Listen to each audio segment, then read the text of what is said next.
ఏమ్రా? అరే ఎన్ని టీవీలు ఉన్నాయేంద్రా? టీవీలు కాదన్నా, కంప్యూటర్లు. వీటితోటేనన్నా మన కోటిగాడు కోట్లు సంపాదించాడు. అచ్చా. నువ్వు కబ్జా నారాయణ, నా కొంప కబ్జా చేసింది చాలక మళ్ళీ ఇక్కడికి ఎందుకు వచ్చావు? ఏ టెన్షన్ పడక బావా, నేను లొల్లి చేయనీకి రాలే. మరి నీ కాడొక ఐటమ్ నేర్చుకోనీకి వచ్చినా. థ్యాంక్స్ బావా. ఈ నెలకు నా టాలెంట్ నీ వల్ల గుర్తింపు వచ్చింది. రా కూర్చోబెట్టి నేర్పిస్తా. పా. బావా ఇది ఏ తెలుసా? ఏంటి ఎందుకు తెలియదయ్యా? అరే మనం ఏంది ఏ సర్టిఫికేట్ సినిమాలు చూసినాం రా? అవునన్నా. ఆ ఏ కాదు బావా, ఏబిసిడిలో ఏ. అవన్నీ నాకు తెలియదయ్యా. ఏది ఒత్తుతే పడతలు పడతాయి. పడతలంటే? అరే పైసలు. ముందు నేర్చుకో బావా. కంప్యూటర్ ఉంటే ప్రపంచంలో దేన్నైనా ఇందులో ఫీడ్ చేసుకోవచ్చు. అవన్నీ నాకెందుకయ్యా? ఏ ఒత్తుతే ఐశ్వర్య రాయ్ రావాలి, సి ఒత్తుతే చంద్రబాబు నాయుడు రావాలి, కే ఒత్తిందంటే ఖాళీ జగాలన్నీ రావాలి. జాగాలెందుకు బావా? ఖాళీ జగాలు ఎందుకంటాడు ఇంద్ర? కబ్జా చేయనీకి. బావా నీకు దండం పెడతాను. కుక్క తోక ఎన్ని కంప్యూటర్లు కట్టినా బెండు సెట్ అవ్వదు బావా. అరే ఎందుకు సెట్ కాదా? ఇటువంటి మస్తు సెట్ చేసినాం. ఇసుక ఐసికి జరగండి జరగండి. ఎందుకంటే చిన్నపిల్లని చేసి ఏడిపిస్తారు? మీకేం కావాలో నన్ను అడగండి. నువ్వు లేకు బాస్. లే బాస్. అరే నువ్వు గింత అంటున్నావు, నీ కంప్యూటర్ వచ్చారా? శుభ్రంగా. This is called computer. అంటే ఇది కంప్యూటర్ అన్నట్టు. This is called keyboard. అంటే ఇది తాళం చెవి అన్నట్టు. This is called mouse. అంటే ఇది ఈ ఎలుక అన్నట్టు. This is called floppy. You must keep it in this. అంటే అర్థమైనాదిరా? ప్రోగ్రామ్ మొత్తం ఫ్లాప్ అన్నట్టు. ఆర్ యు ఫాలోయింగ్ మీ? ఆ ఫాలింగ్ ఫాలింగ్ బిల్కుల్ ఫాలింగ్. అరే జరా తెలుగులో చెప్పు రాదా? మా బాస్ లాగా మీకు కూడా ఇంగ్లీష్ రాదా? అరే అంగ్రేజీ నాకెందుకు రాదా? మా పూరగాలకు రాదు. That's all right. If you are interested you can come tomorrow. We will continue. Okay okay okay ఠీకే ఠీకే. పోరడు ఖతర్నాకు నో టీచర్ అవా? No no no no boy, office bye.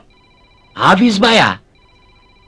రే పోరడు జబర్దస్తున్నాడు, నజరేసి ఉంచు. రాత్రికి వేసేయమంటావా అన్నా? ఈ నోట్ల మనువాడ నజర్ అంటే మంచిగా చూడమని రా. ఏడ దొరికిందా నా పానానికి? ఇంకేసుకో. ఇదో బాబు, నిన్నే ఓ దోస్త్ తీసురా. ఏంటి తాతయ్య, రాత్రి బాబాయ్ పిన్ని మనతో భోజనానికి రాలేదు, ఇప్పుడు టిఫిన్ కూడా రాలేదు. కొత్తగా పెళ్లిన వాళ్ళకు ఆకలి ఎదు బాబు. నిన్నెవడు అడిగాడు? ప్రతి దానికి పెద్ద మనిషిలా ఇంటర్ఫీర్ అయిపోతావు. అలా గడ్డి పెట్టి బాబు, టిఫిన్ ఖర్చు తగ్గుతాం. ఏంట్రా? అరే బాబు నీళ్లు తాగన్నయ్యా. నీళ్లు ఇదిగో. ఎవరో తలుచుకుంటున్నట్టున్నారు. ఏమన్నయ్యా, నీకంత ఘాటుగా పొలమారిందంటే నిన్నెవరో అంత బాగా తలుచుకుంటున్నారన్నమాట.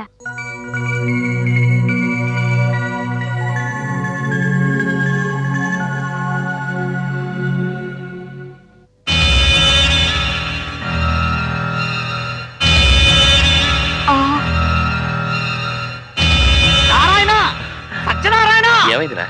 గుళ్ళో దేవుడు కళ్ళల్లోకి వచ్చి సాకిచ్చాడు.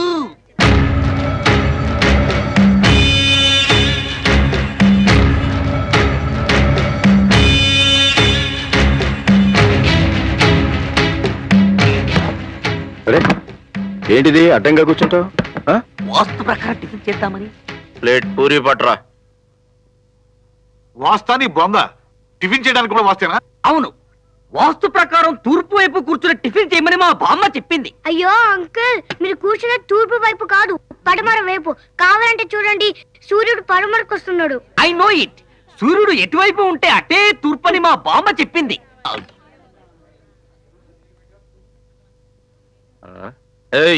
ఎవడరా పూరి అడిగితే దోశ పెట్టాడు? నమస్కారం సార్. నువ్వా? అవును సార్. ఇక్కడ కూడా వచ్చావా? మనశ్శాంతిగా టిఫిన్ చేయనివా? చాలండి సార్, మరీ కామెడీ అని జోకులు వేస్తారు. ఎవరితోనో మాట్లాడేది? ఆయన దేవస్థానంలో పరిచయం అయ్యాడు. టైం దగ్గర పడితే దేవుడు ఇలాంటి లీలలే చేస్తాడు. ఆహా. అరే ఇదేంటి దోశ ఆర్డర్ ఇస్తే పూరి తెచ్చాడు? అక్కడ దోశ వచ్చింది, ఇక్కడ పూరి వచ్చింది. అడడడడడడడి. ఇదిగోండి సార్ మీ పూరి. ఇదిగో మీ ఆ దోశలు దోశ. ఏమండి? అడడడడడడ. అంతా కన్ఫ్యూజన్. ఈ సర్వర్లే అంతా పిచ్చ వెధవలు. బాబు, అతను ఆర్డర్ ఇచ్చిన పూరి నాకు ఇచ్చాడు. మర్చిపోయి మనందరి టిఫిన్ బిల్లు అతనికి ఇస్తే ఇమ్మీడియట్ గా హార్ట్ అటాక్ వస్తుంది. అవును, మిగిలిన మీ ఫ్రెండ్స్ ఎక్కడా? అందరూ ఇక్కడే ఉన్నారు. మీరు హ్యాపీగా టిఫిన్ చేయండి, తర్వాత తీరిగ్గా మాట్లాడుకుందాం. దేవుడి దర్శనం చేసుకున్నావా? మిమ్మల్ని చూశాక సాక్షాత్తు ఆ సత్యనారాయణ స్వామిని చూసినంత ఆనందంగా ఉంది సార్. నువ్వు ఎక్కువగా మాట్లాడుతున్నావు. మళ్ళీ మీరు కామెడీ లేని జోకులు వేస్తున్నారా? మ్మ్.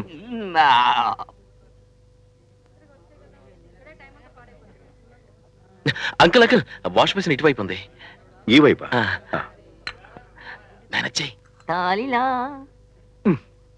రండి సార్, వాష్ బేసిన్ ఇటుంది. వాష్ బేసిన్ అటుందని అతను పెద్ద అయినట్టు అటు తీసుకెళ్తాడు. వాష్ బేసిన్ ఉంది, వాటర్ లేదు. ఇటు వాటర్ ఉంది, బేసిన్ లేదు. వాటర్ ఉందిగా. ఆ. శ్రీ ఆంజనేయం ప్రసన్నాంజనేయం ప్రభాదివ్యకాయం ప్రకీర్తిప్రదాయం శ్రీ ఆంజనేయం ప్రసన్నాంజనేయం ప్రభాదివ్యకాయం ప్రకీర్తిప్రదాయం. ఎవర్రా మదవతి? ఆంజనేయ దండకం చదువుతూ చెరువులో చేస్తోంది స్నానం. వడ్డీల లింగరాజు గారి ఏకైక పుత్రిక చిట్టి తల్లి బస్సు. ఓహో, సరే డీటెయిల్స్ చెప్తాను, రాసుకో. సారీ బస్సు, పుస్తకం మర్చిపోయాను. ఇలాంటి సమయంలో అలాంటి పనులు చేస్తే ఎలా? ఏదో చిత్తకాయత మీద రాసుకో. ఆ బైనాక్యులర్ చుట్టూ. శ్రీ ఆంజనేయం ప్రసన్నాంజనేయం గుళిక లేక 590. భయ్. శ్రీ ఆంజనేయం ప్రసన్నాంజనేయం ప్రభాదివ్యకాయం. బైనాక్యులర్స్ లో కూడా డీటెయిల్స్ తెలియడం లేదే. ఐడియా, నువ్వు ఇక్కడే రాసుకుంటూ ఉండు, నేను అక్కడికి వెళ్తాను. ప్రసన్నాంజనేయం కళ్ళు కనపట్టాలా? క్షమించదమ్మా, నేను గుడ్డివాడిని. అయ్యయ్యో, మీరు గుడ్డివారా? కళ్ళెప్పుడు పోయాయి? నేను పుట్టుకతోనే గుడ్డివాడిని, అందుకే ఆడవాళ్ళెవరో మగవాళ్ళెవరో కూడా నాకు తెలీదు. ఇంతకీ మీరు మగవాళ్ళ ఆడవాళ్ళ అమ్మా? నేను ఆడపిల్లని, చిట్టి తల్లిని. నాకింకా పెళ్లి కాలేదు.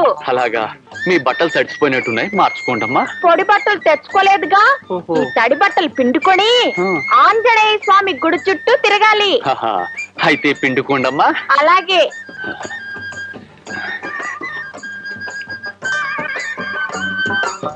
ఎంత లక్కీ ఫెలో బస్సు, ఆ లక్కు నాకెప్పుడో.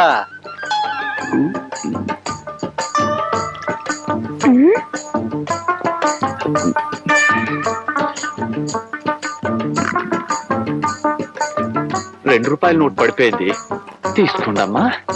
అలాగే.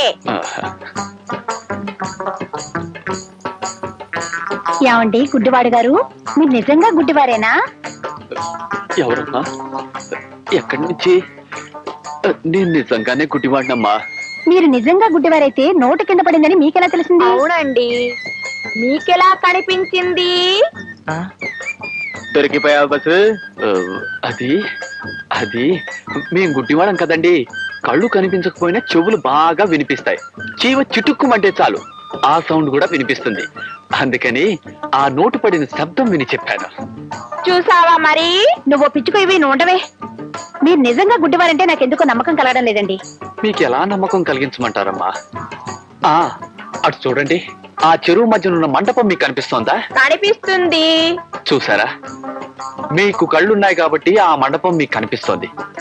కానీ నేను గుడ్డివాణ్ణి కదా, అందుకని నాకు ఏమీ కనిపించడం లేదు. పాపం, నువ్వు నిజంగా గుడ్డివాడివి అయితే నీకు ఆ మండపం ఎలా కనిపించిందిరా దొంగ వెధవ? అయ్యయ్యో, గుడ్డివాడి గారు, ఏమండి ఏమండి, ఏమే వెళ్ళిపోతున్నాడే? పోతే పోని, దొంగ సచ్చినోడు. అయితే అతను గుడ్డివాడు కాదంటావా? నీకు ఇంకా అర్థం కాలేదా? అయినా చెరువులో స్నానాలేమిటి? ఇలా స్నానం చేసి ఆ గుడి చుట్టూ తిరిగితే దొండ పండంటి మొగుడొస్తాడు. నీ పిచ్చి గాని, ఇలా తడి బట్టలతో గుడి చుట్టూ తిరిగితే మొగుడు కాదు, ఇలాంటి గుడ్డి వాళ్ళే దొరుకుతారు. ఇంటికి పో. గిలి గిలి గిలి గిలి గిలి గిలి గిలి. మన ఓనర్ గారు అబ్బాయి పెళ్లి చేసుకునేది ఎవరినో తెలుసా? మన చిన్నోడు పెద్దోడు మరదలేరా? పెళ్లి రోజు దగ్గర పడుతున్న కొద్దీ నా కాళ్ళు చేతులు ఆటం లేదయ్యా. అక్కడ పెళ్లి పనులు చూడడానికి కొందరు మనుషులు కావాలి. ఏం చేద్దాం అంటావు? దానికేమండి అయ్యా, ఆ ఊళ్ళోనే కొంతమందిని కూలికి పంపిస్తే సరి. తన ఒళ్ళు కాకపోతే తాటి మట్టకి ఎదురు డేకమన్నట్ట. నీ సొమ్ము కదగా, నువ్వేమైనా చెప్తావు. అనవసరంగా కూలీలకు డబ్బు ఖర్చెందుకు? మన ఫ్యాక్టరీలో ఉన్న సోంబేర్లు ఓ 10 మందిని వ్యాన్ ఎక్కించు. అదిగో ఆ తిండిపోతులు ఇద్దరిని కూడా ఎక్కించు. వాళ్ళు వెళ్ళనంటారేమోనండి అయ్యా. వెళ్ళకపోతే ఉద్యోగం ఊడుతుందని చెప్పు. అలాగేనండి అయ్యా. అది చిన్నోడా, యారా పెద్దోడా, పెళ్లికి వెళ్తే అమ్మమ్మ తంతుంది, వెళ్ళకపోతే ఉద్యోగం ఊడిపోతుంది. ఏది దారి? దారి రహదారేరా పెళ్లి కూతురు తరఫున పెళ్లికి వెళ్ళొద్దు అమ్మమ్మ. అవును. మనం వెళుతుంది పెళ్లి కొడుకుని తరఫున కదా, తప్పు లేదు కదా. అవును కదా. యా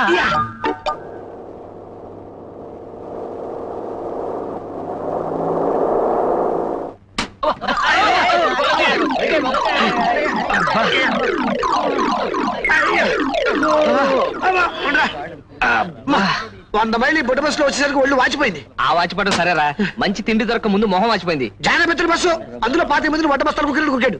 వేళ్ళలో కాక మిమ్మల్ని విమానంలో తెస్తారటే మొహలుడు మొహాలు. చాలా ఎవరుకోయా, ఇదేనా కళ్యాణ మండపం అంటే? ఏమీ తెలియదు పల్లెటూరు గుడ్లకి. ఇది కళ్యాణ మండపం కదయ్యా, పెళ్లి కూతురు ఇల్లు.